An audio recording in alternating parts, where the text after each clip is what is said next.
Well, good morning. And again, one of the things I've enjoyed and appreciate from this team, this group of guys, is every day they come and put the time in and work and enjoy being with each other. And it's been another good week of preparation to this point, and certainly not done with that yet, but appreciate them doing that. And also this week was excited. Matt Henningsen, named a finalist, and the Campbell Award, and couldn't be more fitting. You talk about a guy that's doing everything and doing everything at a high level, whether it's academically, football wise, leader. Pretty cool. We'll start with Jeff. Yeah, Paul, to kind of follow up on that, we talked to Matt yesterday via Zoom, and he talked about sometimes struggling to balance academics and football and give his best effort to each. Can you address that? Because, his major is kind of heavy lifting stuff. What impresses you about the way that he's been able to excel in both? I think there's so many things that when you talk about Henny and a comment like that, it's one, like you said, both extremely challenging.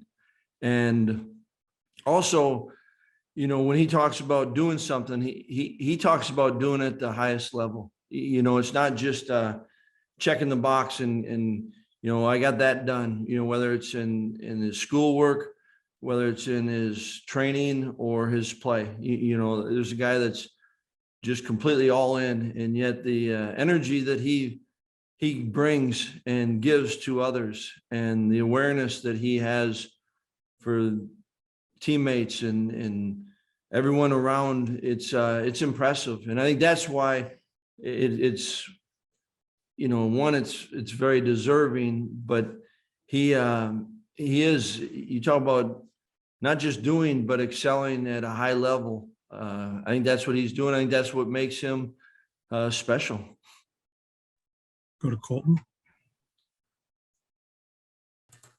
Paul, we're going on about 5 months now where you haven't had the recruiting staff that you've had in the years past. How have you and the rest of your staff kind of divided up those responsibilities and done what you need to do recruiting wise throughout the season? You got to keep recruiting, and everyone jumps in and maybe doing a little bit more, and quite honestly, that's been good for us as a group. If you go back to the summer and the official visits, as good of visits as we've had, in the sense that you talk about everyone being all in and on board and doing whatever it was needed and took. And as you continue to go forward, I appreciate the fact that everyone's doing not just their part, but doing, all they can, and making sure that we're still being really thorough and getting ahead on upcoming classes and obviously continuing to work and finish out this class. Back to Jeff. Kind of a follow-up to that a little bit, the transfer portal. I think we talked about this before the season started, but I'm just curious how that affects recruiting in this way. Kids seem more willing now, instead of waiting till the end of the season to transfer, to do it in the middle of the season to get a head start. How does that affect your plan, your overall plan?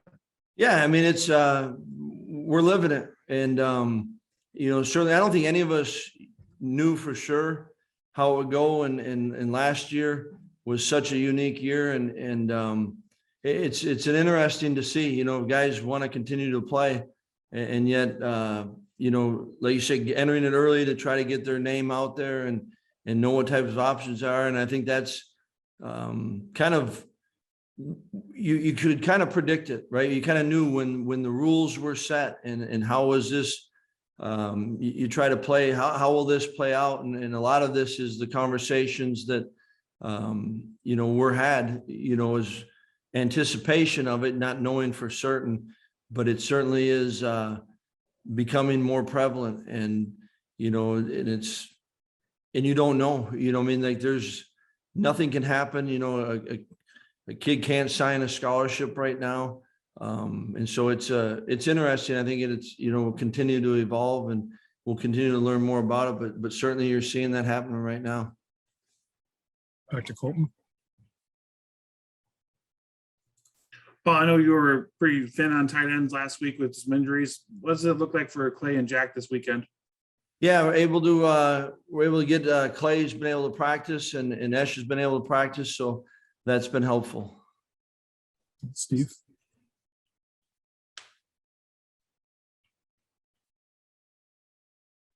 Leo's had big games now against two entirely different types of offenses with Army and Purdue. Just what's the growth you've seen in him these last couple weeks? And did the confidence from the Army performance kind of carry over to Purdue, or what was your perspective on that? Yeah, I think that, certainly has been very productive. And yet I don't think that it just all of a sudden happened. I think the way that Leo approaches every day is impressive. And certainly he's talented. He loves the game. And so I don't think that, a lot of times it's when, he's been playing well and when the numbers come up and, it's opportunity as much. And I still think this is a big part of the game is there are guys around that also make each other better. I think that's a great compliment to a player. If you're doing your job so well that one, you're having success, but two, you're allowing others to have success. And I think it's a combination. When I think of what Leo's doing, I think he's playing at a high level, certainly. And yet I think there's guys around him playing at a high level that also allow for Leo to get the production. I think it goes across the board. And I think that's an interesting kind of fact about a team sport. When you've got guys that are willing to put it out there and do their job and do their part in each play. And one, they're doing their part. But two, if you do it well enough, you can allow others to kind of benefit from it. And I think that, like I said, Leo, he goes about it and he's talented and loves the game. And I don't want to make it sound like he's not earning it. He's doing it, but I think there's also, there's a lot of guys helping each other to be really productive.